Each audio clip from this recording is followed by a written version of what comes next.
A energia das pirâmides e o homem. Primeira parte. À procura do fio de Ariane. A lucidez é a ferida mais próxima do Sol. René Char. Capítulo 1. As condições necessárias para estudar as pirâmides egípcias. Quando os antigos egípcios efetuaram os trabalhos gigantescos e penosos para elevar as suas pirâmides, sabiam perfeitamente por que se impunham aquelas tarefas que nos parecem agora sobre-humanas. Os seus grandes hierofantes determinaram as características dinâmicas do campo de forças cosmotelúricas que eles iriam captar, dominar e utilizar para fazer progredir a vida na Terra. De facto, eles sabiam que todos os seres vivos estavam, de algum modo, inscritos numa pirâmide inacessível aos nossos 5 sentidos, mas detectável vibratoriamente. Constatando esta analogia entre um ser vivo e a forma piramidal, eles apreenderam as leis de ressonância vibratória e constataram que, construindo esta forma com os materiais adequados, no lugar adequado, com as proporções ideais e orientada corretamente, obtinham os extraordinários transmissores cosmotelúricos que permitiam utilizar proveitosamente a energia cósmica. Ora, esta energia é inesgotável porque é interna, de modo que é muito mais eficaz e rentável do que a produzida pelas fábricas hidroelétricas, pelas marés e pela energia nuclear. Quando tomamos consciência das quantias de dinheiro fenomenais investidas pelo mundo materialista dito moderno para a fissão do átomo, não nos devemos espantar que a civilização egípcia tenha podido, com entusiasmo e tenacidade, investir mais de 30 anos para construir a pirâmide de Quéops. As nossas reações perante as pirâmides, e eu constatei isso particularmente com os turistas japoneses e americanos, estão totalmente ligadas à ideia da eternidade. Lembro-me das reflexões de alguns deles que me diziam, emocionados e maravilhados diante da pirâmide de Quéops: é extraordinário. O que restará dos nossos monumentos e das nossas criações do século XX? Eles mesmos dão a resposta subitamente, conscientes do absurdo do mundo materialista que os fez tão bem condicionados. Nada. É evidente, face à esfinge e às pirâmides, que as nossas civilizações vão desaparecer sem deixar rastro para aqueles que viverão daqui a 2 ou 4 mil anos. Face a este domínio extremo da energia cósmica, poderíamos pensar que seria suficiente construir pirâmides para captar e utilizar esta energia inesgotável, não poluente, de natureza paradisíaca. É assim que os membros de uma seita dos Estados Unidos vivem com uma pequena pirâmide fixada no alto da cabeça. Tais construções são totalmente inúteis, pois para captar estas energias é necessário estar conectado à corrente de energia cósmica. Esta conexão é muito difícil de obter porque necessita de formação de uma rede subtil de comunicação em cada indivíduo, que permita subtil recepção, a circulação e mesmo a emissão destas energias de origem cósmica. Se apelarmos à linguagem vibratória de estrutura molecular, este estado particular só se estabelece se não houver excesso de Ma em nenhuma das nossas células, o que equivale de facto em vencer a queda em cada um de nós. Este excesso de Ma deve-se à presença de uma qualidade particular de Ma, o Ma condensado. Ele pode ser equiparado a um excesso de matéria, produzindo uma densificação progressiva da matéria viva e das células que o constituem. Resulta disso a criação de obstáculos praticamente intransponíveis para as energias vibratórias de frequências elevadas. A situação é comparável a uma privação de luz. Os seres estruturados pelo má condensado são de algum modo mantidos na obscuridade pela sua incapacidade de captar a luz proveniente das fontes cósmicas.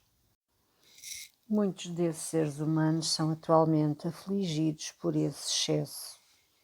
É lógico perguntar se tal evolução é possível para cada um de nós ou se é reservada somente a uma elite, isto é, àquelas pessoas aptas a ultrapassar as duras provas da iniciação. Espero ao longo deste livro poder responder claramente a esta pergunta. Quer dizer, mostrar como cada indivíduo pode e deve tentar destruir o seu excesso de má ao longo da sua vida encarnada. 1. A necessidade de uma nova linguagem. O estudo das energias vibratórias, praticado com o auxílio da abordagem científica ou da abordagem esotérica, ou das duas coordenadamente, encontra logo um obstáculo importante. A pobreza da linguagem obriga-nos a usar termos extraídos de diversas tradições, popularizados por obras de vulgarização e desnaturadas por falsos astrólogos, alquimistas e mágicos, cuja verdadeira natureza é serem charlatões, abusando da credulidade pública. Assim, os ideogramas hebraicos, os hieroglifos egípcios, as runas, os cuneiformes, toda uma simbologia sagrada são introduzidos em falsas demonstrações para enganar o cliente que, condicionado pelos média, acredita melhorar a sua energia vibratória e mesmo a sua espiritualidade, gastando muito dinheiro. É evidente, portanto, que a entrada no mundo cosmoétrico, que pode ser descrita como uma conexão elétrica a uma fonte de energia, batizada de Ea, na nova linguagem, não pode ser comprada nos supermercados e não poderá jamais ser alvo de uma OPA no mercado bolsista. Ela é descrita em todos os textos sagrados. A energia que a constitui é como uma chave que cada pessoa deve descobrir sozinha, auxiliada pelo conhecimento de si mesma e da natureza ao seu redor. Esta energia é de alguma forma ubíqua. Está presente no excremento do cavalo, na casca do carvalho, no broto que rebenta na primavera, nas cores das folhas das árvores no outono, no canto dos pássaros e no olhar do seu amado. Ela faz-nos lembrar a pedra filosofal descrita pelos alquimistas, o Graal imortalizado pelos cavaleiros da Távola Redonda. Para tentar encontrar uma linguagem apropriada à nossa pesquisa, examinamos ao princípio um certo número de linguagens e mais particularmente os ideogramas hebraicos e hieroglifos egípcios. É finalmente com estes últimos que encontramos os 3 níveis de leitura absolutamente necessários para compreender a tripartição corpo, alma, espírito. A escolha das formas hieroglíficas é determinada pela natureza das forças e das energias vibratórias emitidas pelas suas formas características. Lembramos que essas formas são idênticas ou homólogas àquelas que supostamente simbolizam no mundo manifestado forças cosmotelúricas, minerais, vegetais, animais, humanos, etc. Assim, a águia que corresponde à nossa letra A foi escolhida porque o sistema de forças que determina a sua morfologia e de algum modo a sua natureza de águia são homólogas às que entram em jogo no seu correspondente à letra. Quando estudarmos em detalhe o alfabeto hieroglífico, veremos que os 2 sistemas de forças estão bem com o mesmo nome, mas que as suas intensidades vibratórias são completamente diferentes. Assim, a águia tem uma intensidade vibratória de 3625, enquanto a letra A da nossa língua francesa tem somente uma intensidade de 5. É fácil imaginar que a língua francesa atual só sirva para as trocas comerciais e esteja assim totalmente inadaptada à descrição e ao estudo das leis que regem as energias vibratórias.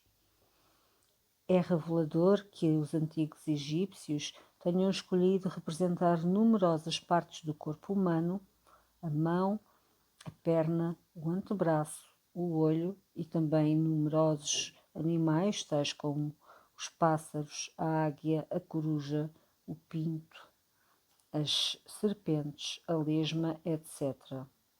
Esta escolha foi feita graças ao conhecimento aprofundado dos sistemas de forças envolvidos na gênese e na vida destas partes do corpo ou destes animais. Para compreender o significado das pirâmides, as energias vibratórias que elas emitem ou recebem e os símbolos que elas representam, é obrigatório colocar-se no terceiro nível de leitura da escrita hieroglífica. É necessário, portanto, conhecer a interpretação dos hieroglifos egípcios a este mesmo nível. A escrita hieroglífica podia ser lida pelo povo que compreendia imediatamente o significado concreto do animal, do membro do corpo humano ou do instrumento que ele utilizava no dia a dia. Este mesmo hieroglifo integrava-se paralelamente numa visão mítica da realidade acessível a muitos indivíduos. A representação hieroglífica solicitava então a imaginação do leitor e fazia-o aceder subtilmente à simbologia da natureza. O terceiro nível de leitura descrevia o sentido filosófico oculto da frase e era acessível apenas aos iniciados. Expressava as relações que animavam as diferentes forças da natureza. É evidente que apenas este terceiro sentido nos pode ajudar a compreender a mentalidade egípcia e, portanto, a apreender com alguma hipótese de sucesso as estruturas e funções das pirâmides.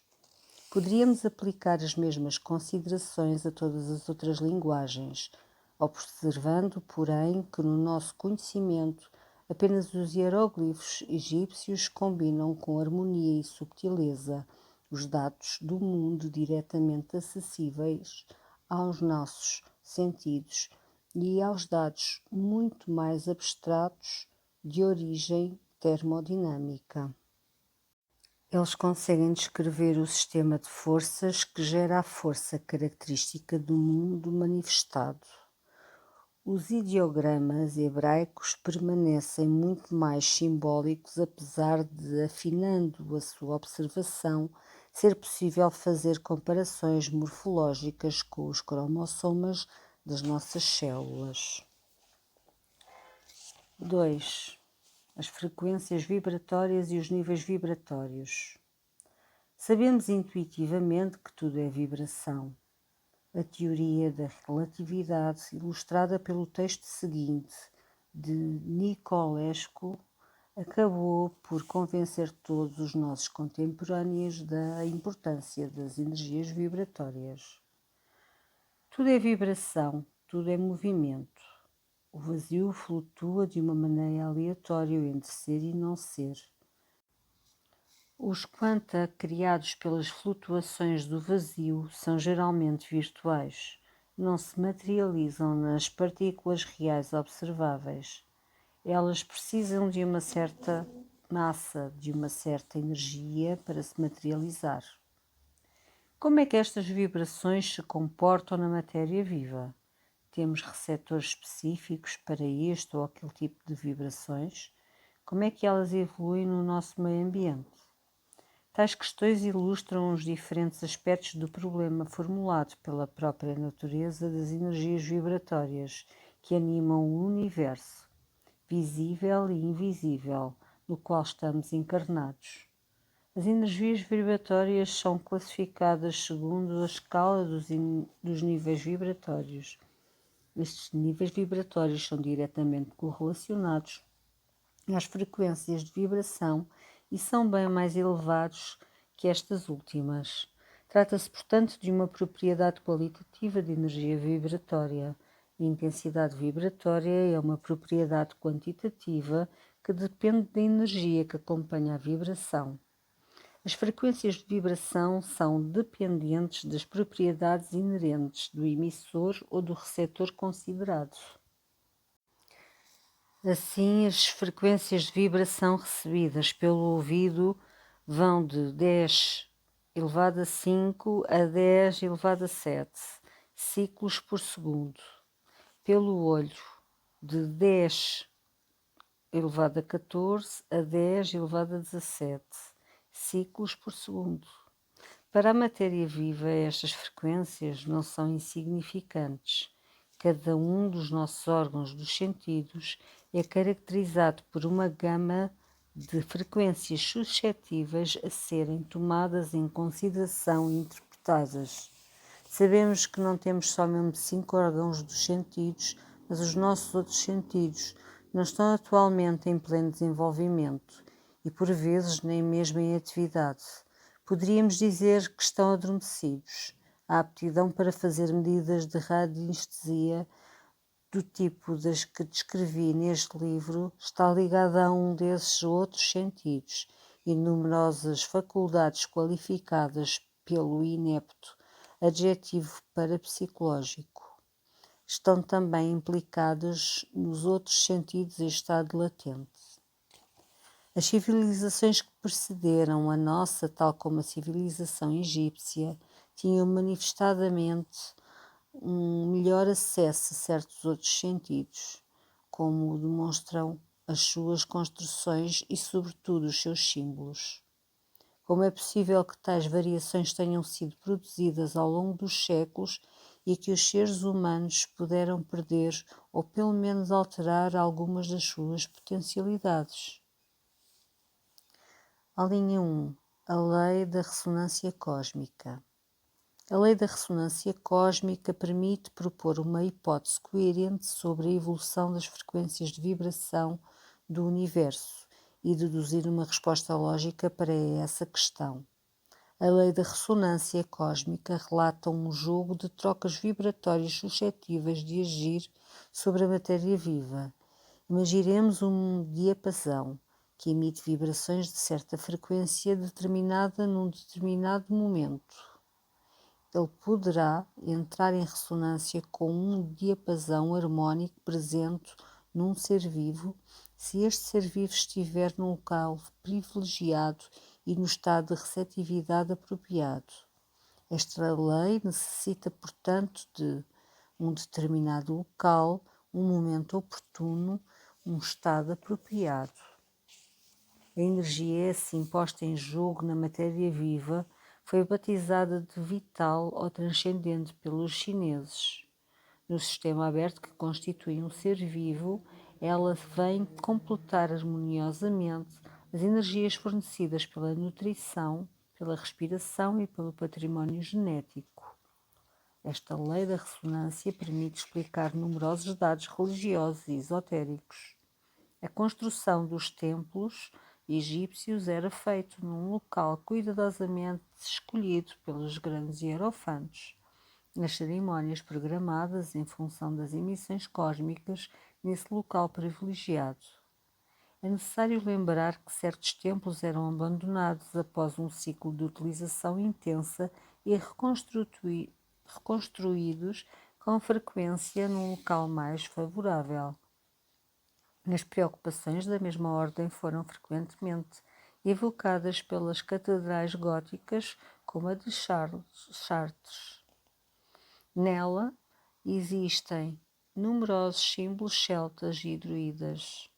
Foi construída sobre um antigo sítio megalítico, o que mostra uma extraordinária continuidade entre as diferentes civilizações que souberam reconhecer e utilizar este lugar vibratório especial.